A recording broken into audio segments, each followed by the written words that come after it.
So this is a part 2 to my maddening difficulty Ironman run. I do highly recommend watching the first part so you're caught up with what's going on, rules of the playthrough, all that fun stuff. Sorry it took me this long to make a part 2, but other than that, enjoy the video.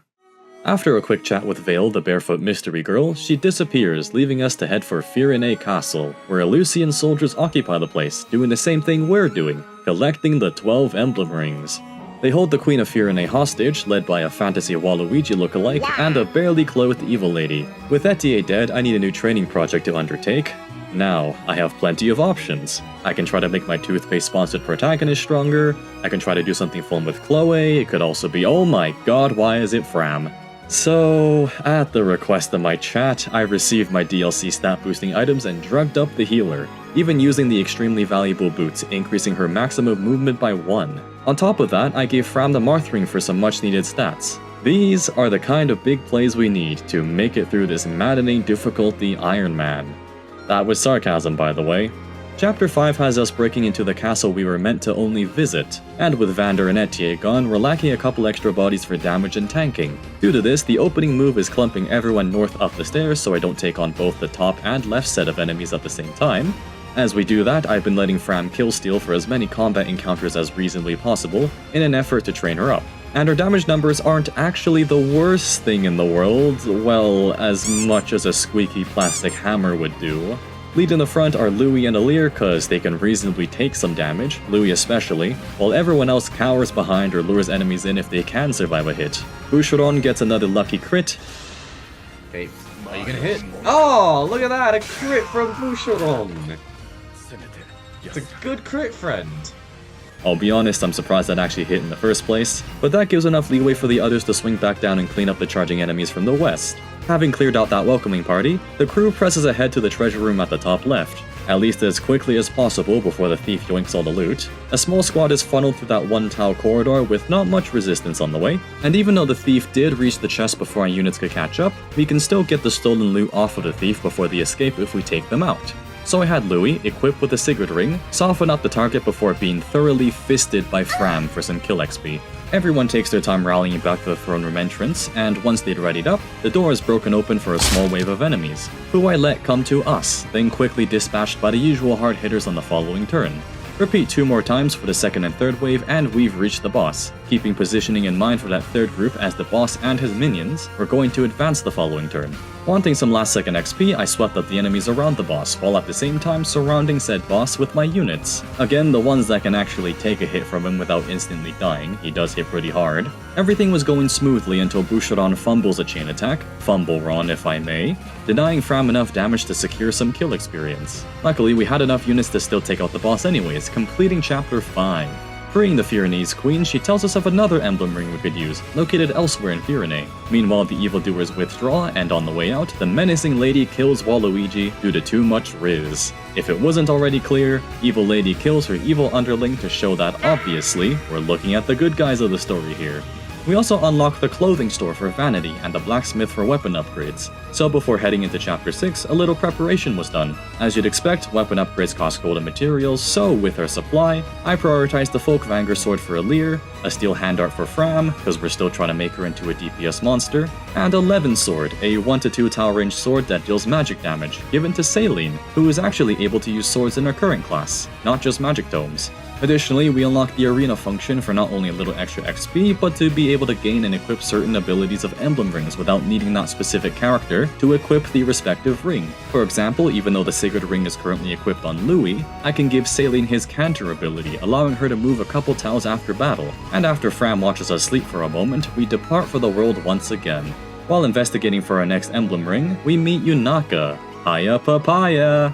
I would play that clip, but I was playing with the Japanese dub, so no holy broccoli from the Zappy lady. Yunaka happens to know where the ring had gone and led us to a village overrun by bandits. So, okie dokies. Chapter 6 is our first Fog of War map, meaning visibility will be limited. At least without torches on the map, our own torch items, or other methods of lighting things up. Like our new emblem ring, Micaiah, from Fire Emblem Radiant Dawn, obtained after dispatching a random enemy thief at the start. Poor guy really couldn't see the toothpaste ambassador, or someone with shiny stars all over their head. Speaking of, Yunaka and Alir are separated from the rest of the gang in a small back alley region at the top, so they'll be spending most of the map up there trying to reunite with the bulk of my forces. Down south, while moving Louis to block a choke point, he manages to crit and claps an archer from the bushes, dropping a longbow, which boasts a lovely 2 to 3 tile attack range that one of my own bow units can use. Oh wait. And as if angered by this realization, he crits the very next enemy in sight. Okay, no, that's the... Louis! Louis woke up and decided to choose violence. Dang! Everyone else treads slowly on the main road, especially my more frail units, cause getting spooked by an enemy from the dark can be the difference between being alright and losing a unit. But that doesn't stop me from watching Fram claim a few heads first. But this time now, she has the Mercurius sword from the Marth ring, doubling XP when using it. So every chance I get to turn on the Marth ring, you will be seeing that sword whipped out. Knowing there's a mage with a 2 to 3 range Thunder Tome in hiding, I bait them out with Bushiron, which, by the way, that's a fairly mean enemy placement, chilling behind a wall also, so it makes them harder to reach and get rid of. Chloe, disgusted by this act of cowardice, flies over the wall and crits him. With the main force needing some extra healing, I made use of Micaiah's once per engaged special attack, which is not actually an attack at all. It's a great big heal on everyone at the small cost of setting the user's health to 1. It also has the consequence of giving loads of XP when many units are healed at once. With the mage cleared out, pushing forwards through the main road is not as risky, but I still mainly send Louis to scout out what's ahead, sometimes using Sigurd's counter ability post-battle to move again and back up a bit if things looked a bit risky, but pushing through definitely got easier around the path's end, in part thanks to Salin and Fram getting a nice power boost from their forged weapons earlier. Eventually we find the boss hiding in some bushes, but at the same time I overextend with Alir when trying to get her and Yunaka to join up with the rest of the crew. Not wanting to get a game over, I didn't want to risk Louis' life on a low percent miss, so instead, Fram, for one of the final times you will ever see in this Ironman, uses a healing staff. Unable to wipe out the boss's 2 health bars in a single turn, Salin does some body blocking while Fram gets into position, then following up with a Warp Ragnarok and finishing off the boss with the Mercurius, for some very juicy doubled XP. As we're about to move on, we run into Vale again, on a quest to find their lost sibling. But more importantly, Alir notices her injured leg and takes the opportunity to inspect Vale's feet, in the rare high-quality CG in this game. Now having the Micaiah ring and her big XP heal in tow, we take an optional stroll to a small village, where we find it under attack from a bunch of corrupted hanging around. Among the villagers is Jean, a child known for having a British accent, or whatever the equivalent is in the Japanese dub. The objective is to eliminate every enemy. Quite simple. At the same time, the villagers are holed up on the top side of the map, so I eventually send an engaged Yunaka, equipped with the Sigurd ring north, while Louis, Salin, and Alfred head east to clear the enemies there. There is also some extra assistance for Yunaka when an archer was threatening to sneak a kill, and later she does pick up the energy drop from a village in the bottom right. The Sigurd ring goes hard on that bonus movement. But wait a second, I hear you ask. I thought Louis had the Sigurd ring.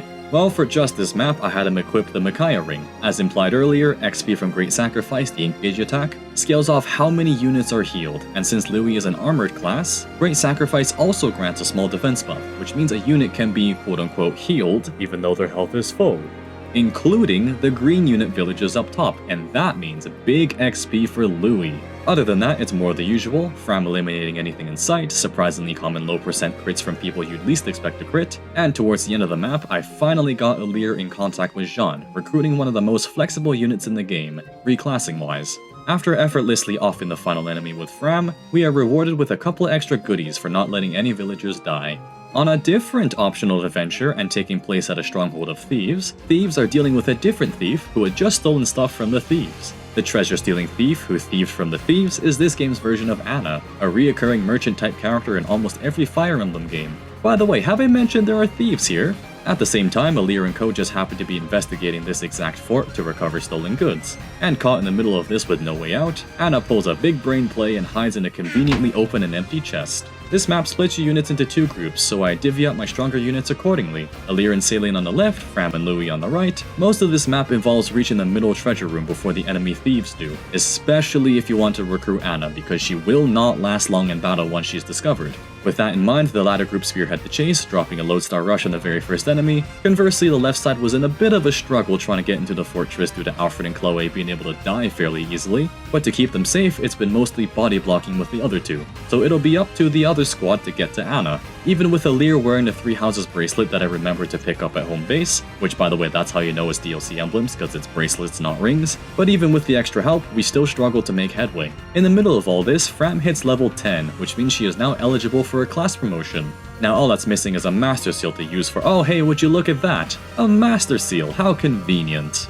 I was quite slow at reaching the treasure room because the enemy also applied body blocking strats, stalling my progress, and since I never got to the thief on the left side, she eventually reveals Anna's hiding spot, forcing Anna's green unit AI to automatically run for Alir. So to ensure her safety, Saline comes in with Warp Ragnarok, deleting the most immediately threatening enemy to Anna, and securing her recruitment on the next turn. Though being the Axe Fighter class, Anna has an unusually high chance to level up the magic stat, and since Fram can now hold her own just fine thanks to all that training, a mage Anna has now become the next goal. But finally caught up to the treasure room, Fram blitzes the thief and yoinks their stolen loot, including the Master Seal, so that's great. There's not much to take on after that, so I gathered my units together for the first time this map, flapping any stray enemies left hanging, then taking on the boss room in the north. Yunaka baits the boss with her higher dodge chance, gets hit anyways, and the rest of the gang jumps her, with Alir finishing it off with her shiny new emblem finisher, so all is well.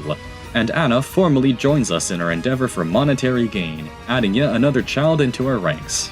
It's promotion time, hooray, the first one of the playthrough. As we don't have access to second seals quite yet for questionable classing shenanigans, Fram is only promoted to a martial monk for that extra fisting power. Not much else, we enter chapter 7 and we're no longer in Firene. In the quest for more emblem rings and allies, Alfred takes us to some potential buddies in the neighboring kingdom of Brodia, where we nearly game over to a sudden headshot. Our travel buddy clears things up, and in response the assailant asserts dominance via apologizing by just the appropriate amount necessary. Our very sorry friend is Alchrist, the second prince of Brodia, and his retinue escorts us back to the castle. On the way, a bridge is occupied by an off-brand magical girl and her Eleusinian forces. Second princess Hortensia is here to steal her emblem rings in what I can only describe as the battle of runner-up royalty, because what else are they gonna do? Inherit their respective kingdoms? Enter the bridge map, a staple feature of a Fire Emblem game. Get from one side to another, a bunch of enemies on the bridge, but we also gain 3 new allies.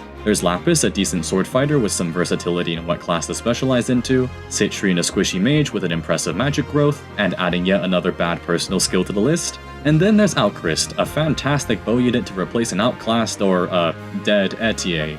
And similar to Etier when she was recruited in Chapter 3, Alchrist is sent to one-shot a flyer off the bat. After turn 1, we enter a short cutscene of Hortensia, showing off an emblem ring of her own, introducing the fact that, yes, the main mechanic of this game can be used against us. On that same turn, in an effort to give Anna more combat experience, I left her in range of a single lance fighter. What I did not foresee was the 4% critical hit chance they had. Okay, that's on Anna. No! Why'd you crit?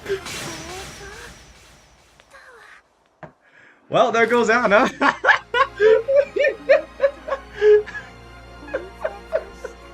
Why'd you crit? I'm sorry, Anna. You deserve better than that.